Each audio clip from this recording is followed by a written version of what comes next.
tribunada muxlislar soni anchagina kam, lekin bu chalg'ituvchi holat. Mana bu shovqinni eshityapsiz, muxlislarning hayqiriqlarini eshityapsiz, qo'llab-quvvatlov bor. Yon chiziqdan to'pni o'yinga tashlaydi.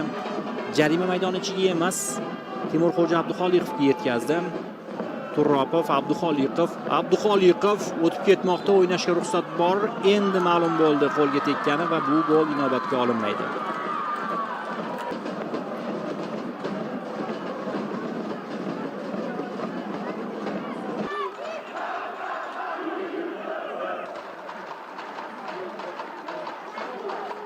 Bu o'sha hisoblanmagan gol.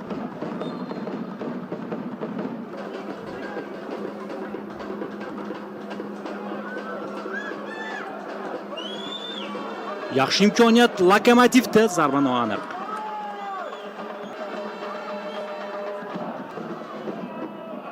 Pas o'ynashda Lokomotiv vakillari. Nurulloyevning o'ziga qaytarildi to'p. Darvoza yaqiniga. Wow, qanday vaziyat ortda qoldi hozir.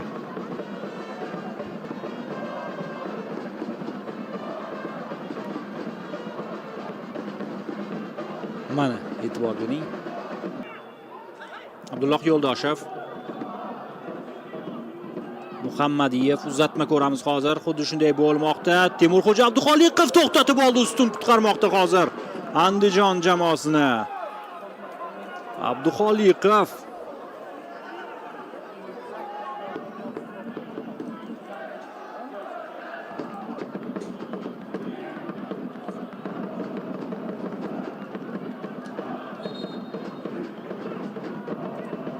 mana qarang, to'pni to'g'rilab olishi, bu ikkalasi bir-birini juda yaxshi biladi.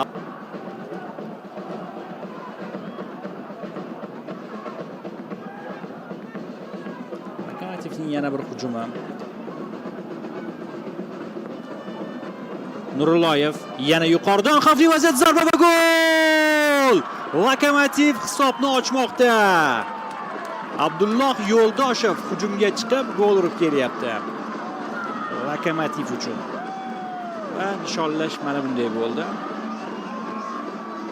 Sabab bor ekan, yaxshigina. Balkim gol urish uchun motivatsiya ham bo'lgandir bu. Vaziyatni ko'rishingiz mumkin. Mana zo'r urdi. Abdulloh Yo'ldoshev to'pning sho'ng'ishini aniq hisoblab olib, darvozaga yo'lladi. O'zi ham egilib e'tibor bering. Bu ajoyib gol. Bu yuqori IQ egasiga xos bo'lgan gol.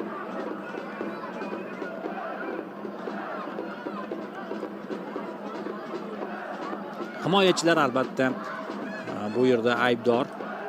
Markazdagilar qo'rqlovsiz qoldirdi raqibni. Buning uchun 7 Po'latxo'ja Xoldorxonov, 11 Humoyun Mirzo Iminov, 15 Nemanya Chalasan, 20 Islom To'xtaxo'jayev. Hozir yaxshi imkoniyat, zarba yo'llayapti Shodiyor Shodiboyev.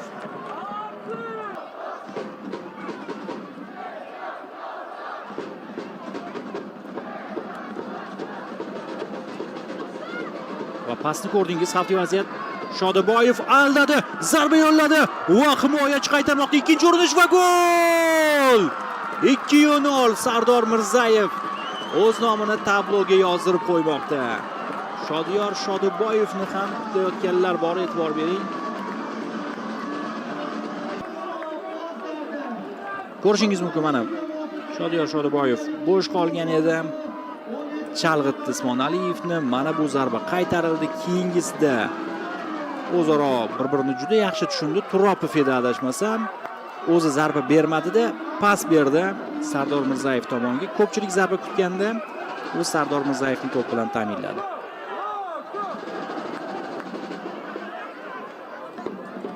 Xotirjamroq o'ynay boshlaydi.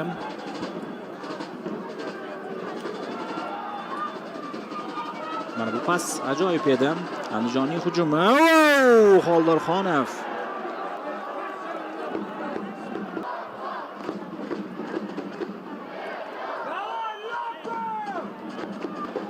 Cheran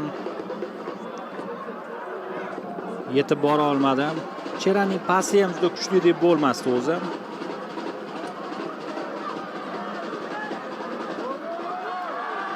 Xo'sh, 3-golni ko'ramizmi? Xo'sh, zarba yo'llandi tashqi tomondan tegmoqda Abduxoliqovning zarbasi.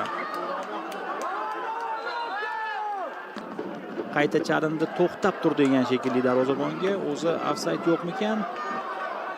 Islom To'xtaxo'jayev qo'lni ishlatgan.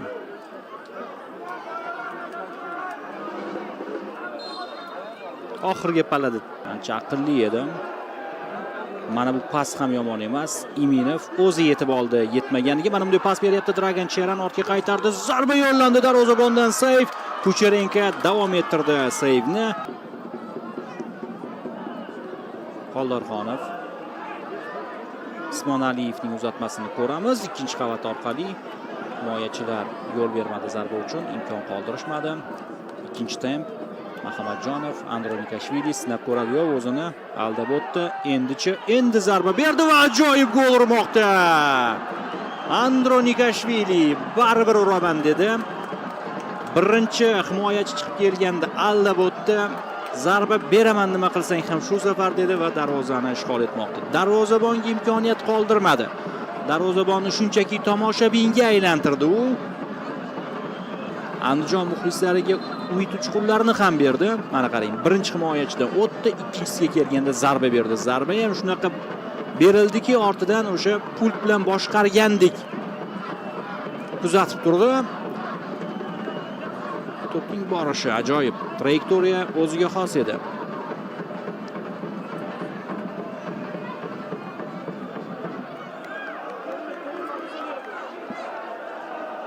Texnika yuqori bo'lsa, mana shunday gollarni urish mumkin. 2-1 hisob qisqardi.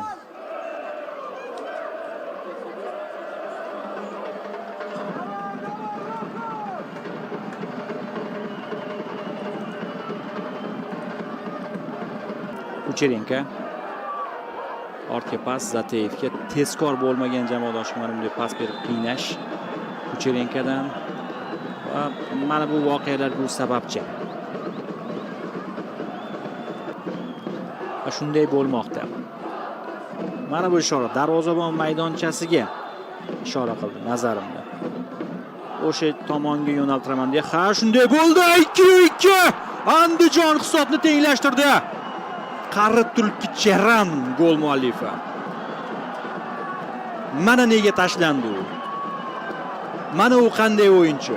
Olib chiqib ketadigan o'yinchi. Harakat qilmasligi mumkin, lekin urib ketadi. Urib ketadi. O'zining nasibasini yulib ketadi u. 2-2. Endi yaxshi ma'noda aytayapman men do'stlar, yaxshi tushundingiz o'zingiz. Qani takrorda agar o'shani ko'rsak. Darvozabon maydonchasiga yetkazaman dedi va yetkazdi. Cheran harakat qilmasdan deyarli bir nuqtada turib, shunchaki to'p yo'nalishini kuzatib turib gol urib ketyapti. Bu o'ta katta tajriba. O'ta katta tajriba evaziga keladi bunday gollar. 2-2 intriga qaytdi do'stlar.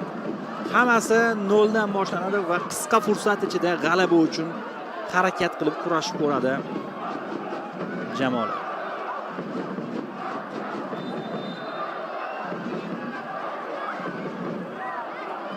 O'zgarish Lokomotiv jamoasida Nikolay Ivanov, belaruslik futbolchi maydonga tushadi. Yarim himoyachi, bo'ydor futbolchi, u nish ishni almashtirmoqda.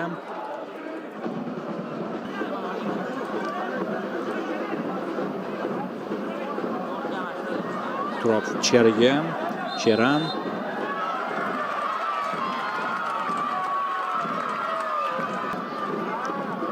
Uzatmani kim beradi? Zarba ko'ramizmi? Ivanovdan zarba ko'rdik.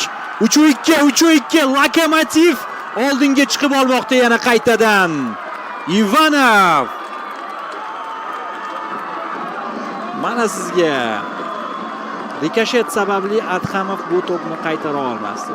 U chunki qarama-qarshi tomonga harakatni boshlab qo'ygan edi.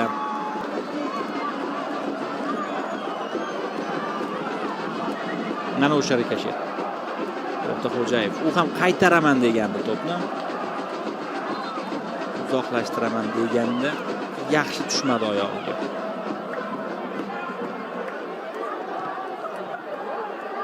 Menga kelayotgandiku dedi. Davomini tarjima qila olmayman. Adhamovning so'zlarini.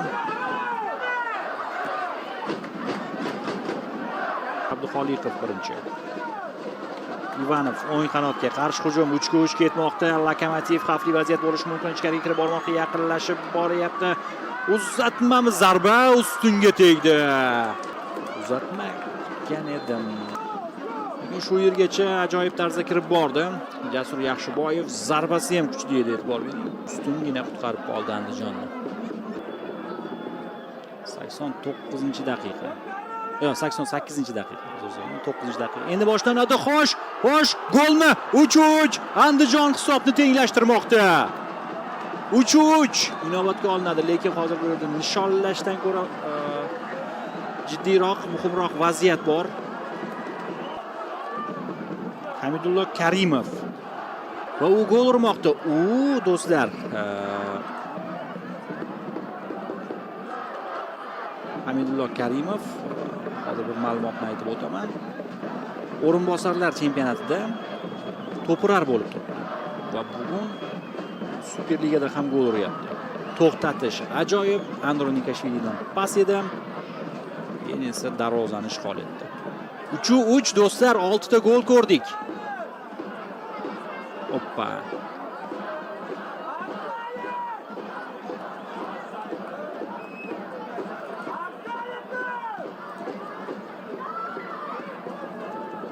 Harakatlari, umuman e'tirozli qarashlarini ko'rdingiz.